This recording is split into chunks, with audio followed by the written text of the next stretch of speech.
Hola, ¿qué tal? Buen día. Que estén pasando un feliz domingo.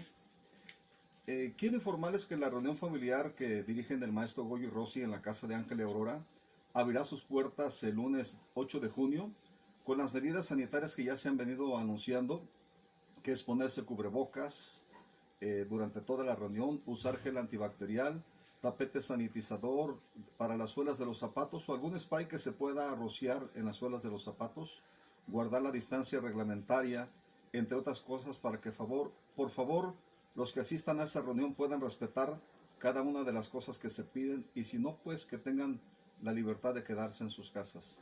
También les pedimos sus oraciones para la reunión que tendremos los pastores y los ancianos de la congregación con nuestro pastor Nahum el martes 9 de junio para tomar nuevas determinaciones acerca de qué hacer con las reuniones de la iglesia, para que oren por favor por sabiduría de parte de Dios para nosotros.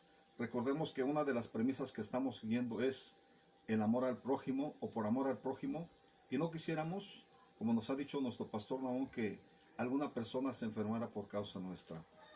Pues gracias a Dios por su fidelidad en sus diezmos y ofrendas, porque eso ha permitido salir adelante con todos los compromisos financieros que siguen corriendo a pesar de que las iglesias estén cerradas. Y bien, pues por el momento creo que son todas las cosas. Estén orando por nuestro hermano Alejandro. Él ha venido recuperándose, ha venido recobrando movilidad en sus manos y en sus piernas. Sigan orando por él, ¿verdad? Oremos y clamamos por un milagro. Oremos también por el pastor Jairo, que es un tío de nuestra hermana Raquel, esposa del pastor Pablo, que ha estado pues con esto del COVID-19, ¿verdad? Oremos por un milagro. Su situación es muy delicada. Oremos también por todos los que sepamos que están enfermos, y oremos por aquellos que no tienen trabajo, ¿verdad? Gracias a Dios sabemos que algunos hermanos que no tienen trabajo han conseguido trabajo. Para gloria y honra de Dios, sigamos orando por ellos. Y oremos pues por para que esta palabra venga con unción del Señor para cada una de nuestras vidas y cumple el propósito por el cual Dios la ha enviado para nosotros. Padre, queremos darte gracias. Oremos, acompáñame en esta oración. Queremos darte gracias, Señor, por este nuevo día que hemos despertado a la luz, Señor, que tú has creado, Señor, para este día. Gracias, Señor, por tu palabra, por la sabiduría, Señor. Gracias, Señor, por el presidente de la República. Gracias, Señor, por cada una de las autoridades, Señor, de estatales, municipales, Señor, y sobre todo las autoridades, Señor, que están a cargo de dirigir esta contingencia, Señor, sanitaria por el COVID-19, Señor. Gracias, Padre, por nuestro pastor Nahum, por todo el cuerpo de ancianos, Señor, por cada uno de los pastores del Grupo Amor, por cada uno de los pastores de las iglesias hermanas y amigas, Señor, que hoy se reúnen, Señor, a través de las redes sociales, Señor, para llegar hasta los hogares con tu bendita palabra, Señor. Sabemos que tu palabra no está presa, Señor, y que tu palabra llegará a los corazones, Señor, avivará el espíritu de todos los congregantes, Señor, que están en sus casas, de todas sus familias, Señor, y cumplirá el propósito, Señor, de traer ese despertar y ese avivamiento, Señor, en estos tiempos en donde, Señor, abundan tribulaciones y enfermedades y muchas cosas, Señor, pero también tu palabra dice que sobreabunda también tu gracia, Señor. Y eso es bajo lo cual queremos ampararnos, bajo tu gracia. En el nombre de Jesús, Señor, gracias. Amén. Bien, yo quiero hablarles de un tema que yo llamé Cristo, el Señor de nuestro camino. O también podemos llamarle ordena mis pasos con tu palabra, como dice esta especie de clamor en el Salmo 119. Y bien, yo quisiera invitarles a que vayamos a Juan 14:1. En Juan 14:1, desde el versículo 1, dice lo siguiente, dice: no se turbe vuestro corazón, creéis en Dios, creed también en mí. Son palabras de nuestro Señor Jesús, ¿verdad?, a los discípulos. Y dice en el versículo 2, en la casa de mi Padre muchas moradas hay, de otra manera os lo hubiera dicho, porque voy a prepararles el lugar. Y si me fuere y os preparare el lugar, vendré otra vez y os tomaré a mí mismo, para que donde yo estoy, ustedes también estén. Así que saben a dónde yo voy y saben el camino. Le dice Tomás: Señor, no sabemos a dónde vas, ¿cómo pues podremos saber el camino? Jesús le dice: Yo soy el camino y la verdad y la vida. Nadie viene al Padre sino por mí. Hay varias cosas que nos dice aquí esta palabra. En primer lugar, que el remedio para evitar tener el corazón turbado en medio de las tribulaciones o dificultades propias de este tiempo es que creamos en Dios y en nuestro Señor Jesucristo, que tengamos fe en ellos. Juan 14:1 dice: No se turbe vuestro corazón, creéis en Dios, creed también en mí. La razón por la cual tenemos que creer en Jesús, al igual que en el Padre, es porque a lo largo y ancho de la Escritura, en el Nuevo Testamento, Jesús nos revela a la persona del Padre como un Dios de paz, como un Dios de luz, ¿verdad? Dios de la vida, y ambos se revelan como uno mismo, ¿verdad? Incluso Jesús lo dijo de esta manera: yo y el Padre uno somos. Y lo que sigue a partir del versículo 2 que hemos leído es una hermosa promesa de nuestro Señor Jesucristo, no solo acerca de su retorno, porque dice: vendré otra vez y os tomaré a mí mismo, para que ustedes también estén, sino también de un lugar de paz que está preparando en estos momentos previos a su venida, una morada celestial en la casa del Padre, pero haciendo énfasis de que nadie irá al Padre sino por su conducto, al tiempo que se revela a sí mismo como el camino, la verdad y la vida. Y quiero invitarte a que reflexionemos por un momento, tanto en el consuelo de las palabras como en la advertencia enfática de que nadie irá al Padre sino por su conducto, para que podamos enfocar nuestras vidas en Jesús como la brújula para dirigirnos en esta preparación rumbo a la vida eterna y le permitamos ordenar nuestros pasos. Muchas veces, antes de conocer de Dios y de empezar a recibir los impulsos edificadores de su Espíritu Santo, esto es su instrucción, su enseñanza, su reprensión, su disciplina, los seres humanos solemos pensar que somos los dueños de nuestro destino y que somos los amos de nuestro caminar y que Dios ha venido a nuestras vidas para apoyarnos a llegar a las metas que nos hemos trazado. Yo recuerdo a muchas personas, incluso a mí mismo, ¿verdad?, haber repetido con insistencia: tú eres el arquitecto de tu propio destino, y algunos hasta llegamos a hacernos un himno de la canción a mi manera. Pero el único arquitecto de nuestra vida es Dios, y su manera de hacernos a la que nos ha predestinado es a la imagen de su Hijo amado. Pero si se fijaron en este mismo texto que acabamos de leer, vemos que Jesús vino a definir una nueva meta para nosotros. Y esa nueva meta en Cristo son esas moradas celestiales en la casa del Padre suyo y nuestro, para que busquemos permanecer en esa comunión íntima desde este momento hasta que Él vuelva y venga y nos tome como ha anunciado. Porque no buscamos meramente las moradas o habitaciones que se nos han preparado, sino al Padre y a Jesús, por cuanto son fuente de vida para nosotros desde este mismo momento y hasta la eternidad.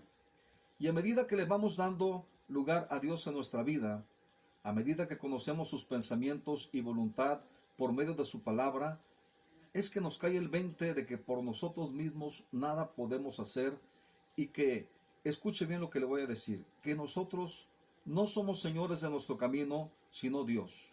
Como algunos hombres de Dios, entre ellos el profeta Jeremías, llegó a esta mismísima conclusión. En Jeremías 10:23 podemos leer: conozco, oh Señor, que el hombre no es señor de su camino, ni del hombre que camina es ordenar sus pasos. Ahora, ¿por qué razón no le pertenece al hombre seguir el camino que quiere? Pues porque su naturaleza caída, conforme a su mente natural, ve las cosas contrarias a la voluntad de Dios, y de esa manera no puede ordenar su camino hacia una eternidad. En Proverbios 14:12 dice: hay camino que al hombre le parece derecho, pero su fin es camino de muerte. Recordemos que en Isaías también Dios dice que sus caminos son más altos que los nuestros, así que Él sabe lo que más nos conviene conforme a los propósitos que ha diseñado para cada uno de nosotros, y es por eso que Salmos 37 nos dice que es el Señor quien debe aprobar nuestro camino. Salmos 37, 23 y 24 dice lo siguiente, te invito a que lo leas conmigo. Dice Salmos 37, 23: por el Señor son ordenados los pasos del hombre, y él aprueba su camino. Cuando cayere, no quedará postrado, porque el Señor sostiene su mano. Esto nos indica que cuando le entregamos el timón de nuestra vida al Señor y aprendemos a depender de Él y colaboramos con Él, aun cuando pudiéramos caer, no quedaremos postrados porque Él nos sostiene de su mano. Y en las Sagradas Escrituras vemos que el apóstol Pablo nos da ejemplo de cómo aprendió a dejar de confiar en su carne o en sus propias justicias para confiar en la justicia de Dios o en los caminos de Dios. En Romanos 7:18, si quieres ir conmigo, Romanos 7:18 dice: y yo sé que en mí, esto es, en mi carne, no mora el bien, porque el querer el bien está en mí, pero no el hacerlo. Y nos habla de esa lucha interior, de esa batalla entre el hombre espiritual que ha despertado a la luz y a los impulsos de Dios y se deleita en las cosas de Dios, y el hombre viejo viciado conforme a los deseos de este mundo, su naturaleza carnal que aún anhela las cosas de la carne. Romanos 7:22 al 24 dice: porque con el hombre interior me deleito en la ley de Dios, mas veo otra ley en mis miembros que se revela contra la ley de mi mente y que me lleva cautivo a la ley del pecado que está en mis miembros. Miserable hombre de mí, ¿quién me librará de este cuerpo de muerte? Y luego se contesta a sí mismo, inspirado por la luz del Señor, dice Romanos 7:25, la gracia de Dios por Jesús el Cristo o el ungido Señor nuestro. Cada uno de nosotros podríamos preguntarnos también, como el apóstol Pablo, ¿quién nos librará de tales impulsos y deseos carnales o de este cuerpo que nos liga a la muerte? Y la respuesta es la misma para nosotros. Es por la gracia de Dios a la que tenemos acceso por medio de Jesús, que podemos escucharle, que podemos creer en su guía y disponernos a seguirle en obediencia, porque de Dios es ordenar nuestros pasos, pero nos corresponde darle lugar del señorío en nuestra vida y dejarnos guiar como la oveja que escucha al buen pastor y le sigue. En Proverbios 16:17 dice: el camino de los rectos es apartarse del mal, el que guarda su camino, guarda su alma. Y mis queridos hermanos, esta es la esencia del Evangelio, que creamos a Dios y nos apartemos del mal, que enderecemos nuestras sendas o nuestros pasos con la ayuda de Dios y sujetemos nuestro caminar a la voluntad de Dios para transitar por la puerta estrecha y el camino angosto que nos conduce a la vida. En Mateo 7:13, aquí son palabras de nuestro Señor Jesús, también que esto es parte del Sermón del Monte, dice: entrad por la puerta estrecha, porque el camino que lleva a la perdición es ancho y espacioso, y los que van por él son muchos, porque estrecha es la puerta y angosto el camino que lleva a la vida, y pocos son los que lo hallan.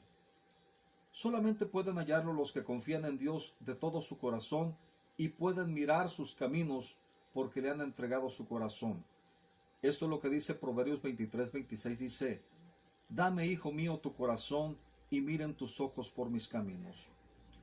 Ahora quiero invitarles a que vayamos a Proverbios 20:24. En Proverbios 20:24 dice: del Señor son los pasos del hombre. Si observas, no es dado al hombre dirigir sus pasos, dice: del Señor son los pasos del hombre. ¿Cómo pues entenderá el hombre su camino? Y aquí la pregunta que surge es: ¿cómo ordena el Señor nuestros pasos para apartarnos de maldad? Pues vemos que el autor del Salmo 119 nos da la respuesta en este clamor al Señor. Salmo 119, en el versículo 133, es como un clamor que levanta al Señor, le dice: ordena mis pasos con tu palabra, y ninguna iniquidad se enseñoree de mí. Vemos que la palabra de Dios es la que nos guía a ordenar nuestros pasos, pero también la obra del Espíritu Santo habla a nosotros ejerciendo convicción en nuestros corazones acerca de las enseñanzas de Jesús, la cual ilumina para nuestro entendimiento de sus propósitos. Y vemos también que con respecto a la palabra, en Hebreos 4:12 al 13, dice lo siguiente, dice, hablando de la función de la palabra, cómo obra en nuestras vidas, dice: porque la palabra de Dios es viva y eficaz, y más penetrante que toda espada de dos filos, y que alcanza hasta partir el alma y el espíritu y las coyunturas y los tuétanos, y que discierne los pensamientos y las intenciones del corazón. Y no hay cosa creada que no sea manifiesta en su presencia. Antes, todas las cosas están desnudas y abiertas a sus ojos, de lo cual hablamos. Lo que quiere decir es que la vida del hombre natural tiene que morir para dar paso a la vida de Dios y al poder de Dios, por la sencilla razón de que el hombre natural, lleno de su propia sabiduría y basado en su propia prudencia, no puede alcanzar el reino de Dios.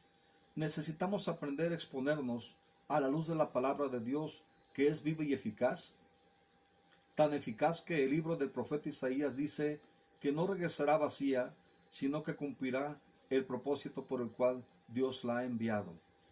Y parte de la eficacia de la palabra que sale de la boca de Dios es que, como una espada de dos filos, que ha venido para penetrar en nuestras vidas, para partir el alma y el espíritu, es decir, separar lo carnal de lo espiritual, y discernir los pensamientos y las intenciones del corazón, al grado de que no tenemos escapatoria delante de Dios.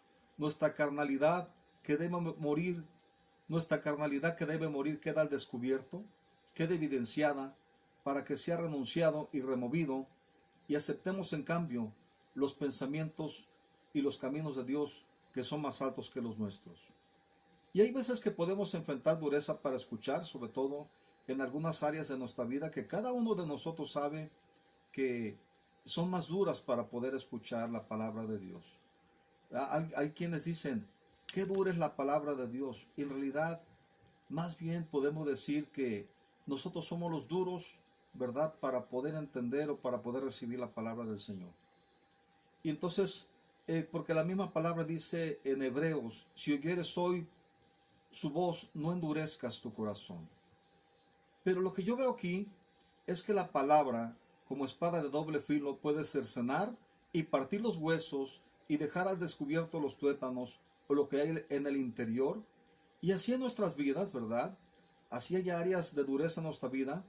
Por la acción del Espíritu Santo y su palabra, Dios puede venir a quebrantar todo aquello que nos estorba en conducirnos por la sabiduría, para conducirnos, ¿verdad?, que nos estorba para conducirnos por la sabiduría espiritual y las cosas del Espíritu que Dios derrama en nuestro encuentro con la palabra, justamente para que comencemos a dirigir nuestra vida y nos alineemos a lo espiritual de Dios. Jesús dijo a su discípulo lo siguiente: si tú te consideras un discípulo, entonces esta palabra es para ti. Mateo 16, 24 al 25 dice: entonces Jesús dijo a sus discípulos, si alguno quiere venir en pos de mí, niéguese a sí mismo y tome su madero o su cruz y sígame. Porque cualquiera que quisiese salvar su vida, la perderá, y cualquiera que perdiere su vida por causa de mí, la hallará. Mis queridos hermanos, la vida natural del hombre, o toda la sabiduría y la prudencia que tenemos como seres humanos, no puede llevarnos a esas moradas eternas. Solo Dios, mediante la acción de su palabra, puede ordenar nuestros pasos y nuestro andar delante de Él, para que ahora sean sus pensamientos y sus caminos el designio para nuestras vidas. Esto me recuerda lo que dijo Jesús a sus discípulos en esos pasajes que leímos al principio de Juan 14:4 dice, así que sabes a dónde yo voy y sabes el camino.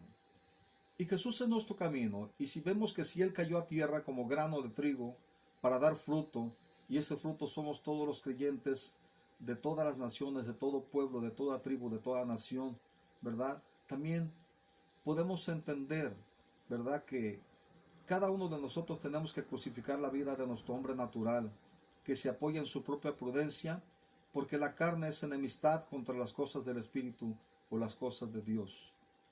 Y yo quisiera invitarte a leer para terminar esta predicación, ¿verdad? Que vayamos a Romanos 8:2.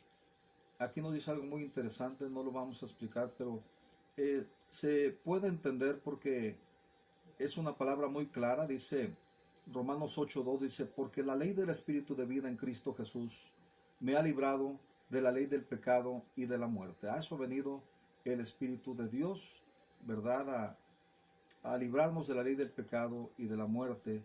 Dice, porque lo que antes era imposible para la ley, por cuanto era débil por la carne, Dios enviando a su Hijo en semejanza de carne de pecado, y a causa del pecado, condenó al pecado en la carne, para que la justicia de la ley se cumpliese en nosotros, que no andamos conforme a la carne, sino conforme al Espíritu. Porque los que son de la carne piensan en las cosas de la carne, pero los que son del Espíritu, en las cosas del Espíritu. Porque el ocuparse de la carne es muerte, pero el ocuparse del Espíritu es vida y paz. Por cuanto los designios de la carne son enemistad contra Dios, porque no se sujetan a la ley de Dios, ni tampoco pueden. Y los que viven según la carne no pueden agradar a Dios. Mas ustedes no viven según la carne, sino según el Espíritu. Si es que el Espíritu de Dios mora en vosotros, y si alguno no tiene el Espíritu de Cristo, no es de él. Pero si Cristo está en ustedes, el cuerpo en verdad está muerto a causa del pecado, mas el Espíritu vive a causa de la justicia. Yo te invito, ¿verdad?, a que cada día de nuestra vida podamos ir a la presencia de Dios y tener un encuentro con su palabra, y que cada una de las cosas que nos esté mostrando que tenemos que entregar, que tenemos que rendir o que tenemos que poner en el altar del sacrificio, ¿verdad?, podamos no endurecer nuestro oído y ser sensibles a lo que Dios está pidiendo, que pueda venir a morir a los pies de la cruz para poder Él poner su vida en nosotros y llenarnos de la vida de su Espíritu y poder conducirnos a esas moradas celestiales.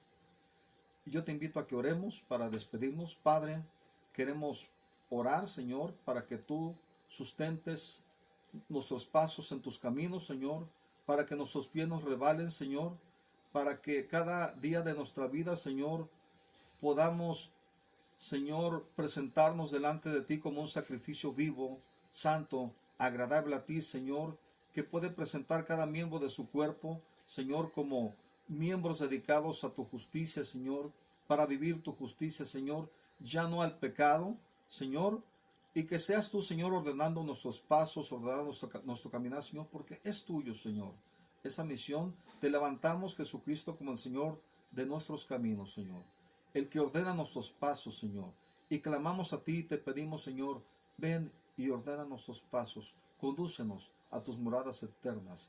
Te alabamos y bendecimos en el nombre de Jesucristo. Quédese en casa y espere noticias de lo que va a acontecer.